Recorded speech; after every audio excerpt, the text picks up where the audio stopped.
All right, ladies and gentlemen, you are welcome to another great episode on your favorite political talk show, The Truth, with Ben Jokes.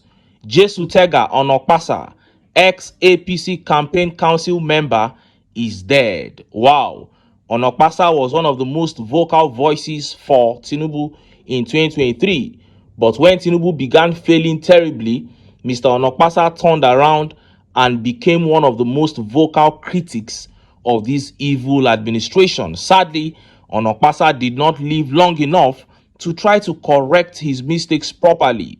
May his soul rest in peace. This is a good time to tell us all that it all ends here. The money, the positions, the tribe, the religion, everything that we sacrifice our souls for all end here. So let us live by the truth.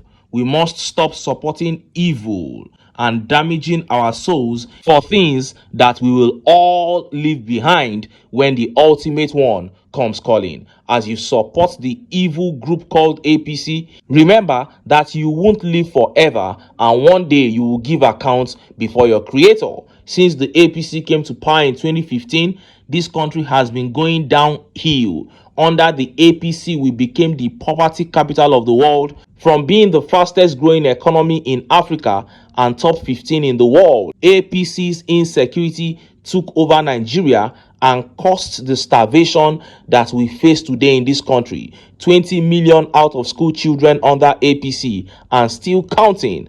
Collapse of over 8 million SMEs and many more tragedies. How can anyone with a conscience not reject this disaster called the APC? Now, let us look at the top stories. Orji Kalu and some other evil Southeast elites are doing all they can to win the Southeast for TINUBU in 2027. On this occasion, Orji Kalu visited Governor of Abia State Alex Otti to strike a deal for 2027. Support TINUBU and TINUBU will support you. But after having a respectful meeting and everyone parted with kind words, Alex Otti made a remark that humiliated Orji Kalu and TINUBU. Before I show you details of these top stories and how Nigerians reacted, let me quickly show you this video. Well, I think for now, it will be very difficult for anybody, even within the coalition, political party, to pinch a tent around somebody and project an individual that this is the person they are rallying around. Because, like you rightly know, I think the mood of the nation will not support a situation where the presidency will return to the north. In 2023, prior to the election, general election, some of us within the APC, when we saw the card that was being played by, the then Abdullahi Adamu, we stood against it because we advocated for a southern candidate.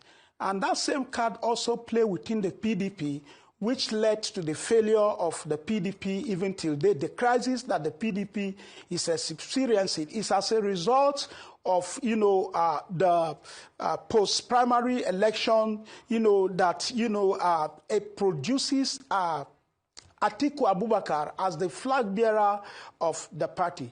So I think, the coalition, organizers need to understand the mood of the nation and then come up with something that the nation can, support.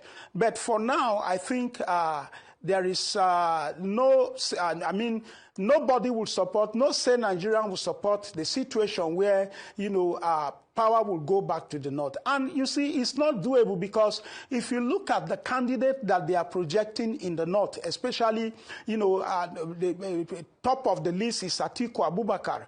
El-Rufai have not indicated interest whether he wants to, run for presidency. Kwankwaso is also there, but we don't know if he's part of the coalition or not. But among those that are in the coalition is just Atiku Abubakar.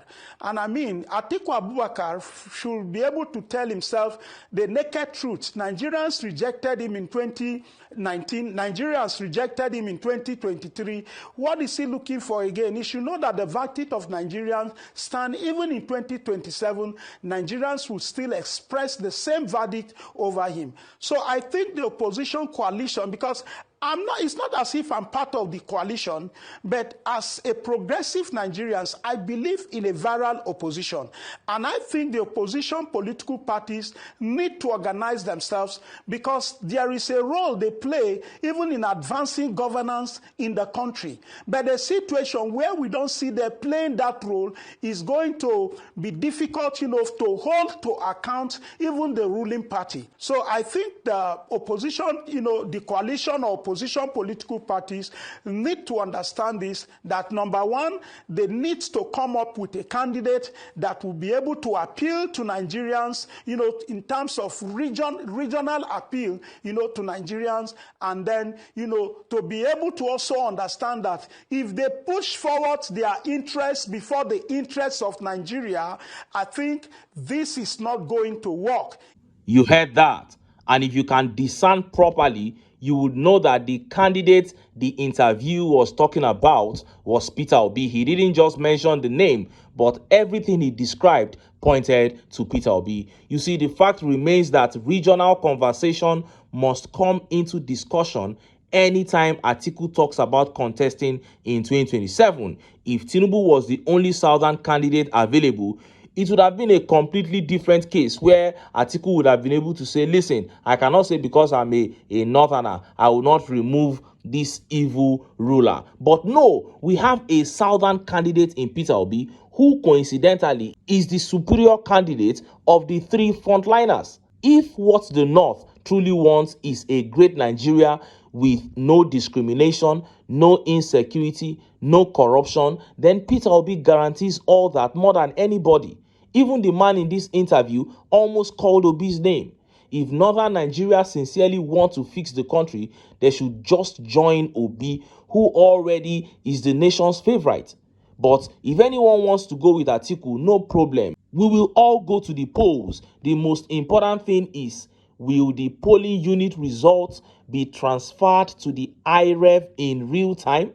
Are we going to get the electoral law amended to mandate the transfer of results from the polling unit to the IREV? If we can get that act signed into law, I can assure you that Tinubu will be out of Aso Rock in 2027. Point blank, period. Now, let us look at the top stories. Orji Kalu visited Alex OTTI to strike a deal between him and Tinubu, and hours later, OTTI made a statement ridiculing Orji Kalu and Tinubu. Let's start by taking the visit of Orji Kalu. Look at how the papers reported it. Orji Kalu, my deal is for Tinubu and Alex OTTI to support each other. I'm not into coalition talks. Speaking when he visited Alex OTTI, governor of Abia, Kalu said his deal is for Tinubu and OTTI to support each other. OTTI is the only governor elected on the platform of the Labour Party in the 2023 elections. I am not into coalition talks. My deal is for Tinubu and OTTI to support each other, the former Abia governor said. Kalu also spoke of his relationship with Nasir El-Rufai, former governor of Kaduna, describing him as a personal friend and brother. El-Rufai is my personal friend and brother, so their condition is what I do not understand. What I understand is that APC is on course, and I have many triggers to pull out, he said. OTTI doesn't have a problem with me. I don't want to talk of a coalition. I talk about OTTI supporting Tinubu and Tinubu supporting OTTI. That is my deal. You saw that. Now, they had a good discussion, Orji Kalu and Alex OTTI, and both men showed respect for each other in their remarks after the meeting. But reacting to Orji Kalu's deal that OTTI should support Tinubu and Tinubu will support OTTI, Nigerians began making it clear that OTTI does not need anyone's support to be re-elected in Abia State. OTTI is the best governor in Nigeria as it stands. The man has done tremendously well, and he will be rewarded by the people of Abia State. And asking OTTI to support Tinubu is an insult to OTTI, because OTTI is a member of Labour Party. The party has the best presidential candidate. So just shut up your mouth, Mr. Orji Kalu. You cannot just walk into a man like that and begin making such obnoxious and reckless demands. But OTTI hit back with an update that humiliated Orji Kalu and TINUBU. This update shows both men as desperate fools. You have done nothing for the people in 2 years, and now you are talking about 2027 while still in 2025. Look at how the papers reported it.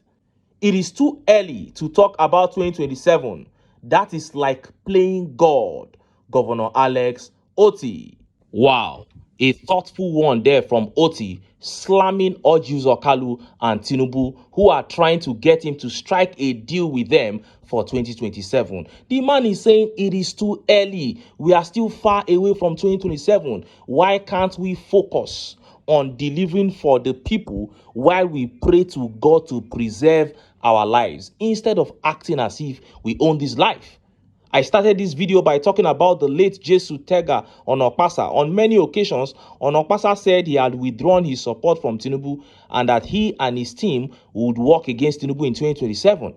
But today, his death was announced. And that is what OTTI is talking about. You have 2 full years until 2027. Instead of focusing on delivering on your responsibilities to the people, Orji Kalu is all over the country running errands for TINUBU. TINUBU that has absolutely nothing to offer. Alex OTTI does not need anyone to support him to win. Let TINUBU focus on the hunger in the land. Focus on unemployment. But of course, we are aware that the nation is exactly how TINUBU wants it to be. And the 2027 that he's fighting desperately for is just an opportunity for him to continue to worsen the plight of the nation. And look at how Nigerians reacted to Alex OTTI saying that people should stop playing God and talking about 2027. Let's take some of the tweet reactions. This tweet here by Ayodomi says, on God, this man is smart, walai. What is yours won't elude you. Once blessing is assured and you dey do well, forget every other thing is assured. That is it. And Olufemi Ayodele here says, thank you. When they should be talking about good governance, they are all over the place talking about 2027. And this tweet here by Sheriff says, who get this man handle? I won't follow him. Wisdom won't finish this man. Wow. Imagine talking about 2027 when you never even sure of seeing October 2025. Isn't that madness? All these influencers online, just they use una chop daily bread from Twitter pay. Walai. And almost there here says, if you say anything negative about this guy in Aba, from Osisioma to Port Harcourt Road, to Ohanku, to Obohia, and Aba Town, you will hate yourself because them go give you wotoporously. He's saying that the entire Abia state is for Alex OTTI, and if you try to oppose him, you are in trouble. Abdullahi here says, Nigeria has leaders who are religious but not godly. They are living for the moment. Who gave TINUBU assurance and his endorsers that he will live to witness 2027? There is no assurance that anyone would see 2027, let alone a wicked man. And this tweet here says, thank goodness not all of you politicians have lost the ability to not move like zombies who do not have personal working brain. Why you dey talk about 2027 elections? You've not even done anything with the 2 years you've been in office. Just terrible governance. That is it. TINUBU knows that he has failed woefully in office. That is why he's going from one governor to another, from one lawmaker to another. He wants to just get all those elites, all those people that matter, so that they will go all out to rig for him. So when somebody comes out to say no single person can defeat TINUBU, TINUBU is so strong, he is smart, he's strategic, why is he going about getting people to rig for him? If he is all that, then let him conduct a free and fair election. Sign the Electoral Act into law. Let them transfer results from polling unit to the IREV and see if TINUBU will get 2 million votes. He will struggle to get 2 million votes in this country. I'm telling you. Kudos to Alex OTTI there for slamming Orji Kalu and TINUBU in such a smart way that nobody can hold him for it. Stop talking about 2027. There's still so much left to be done, Orji Kalu. Go and meet your man and tell him to at least try to bring down the price of food. Even if he cannot do anyone again. He himself said if he does not give electricity and prepaid meters, they should not vote him. and now he's talking about 2027. Kudos once again to Alex OTTI for slamming Orji Kalu and TINUBU in such a smart manner. Anyway, make I leave am here. Make I still enter town. Make I go get some ogbonge political news wey una go like. Why? Because of una. Now I dey here. So don't go away. Don't go away.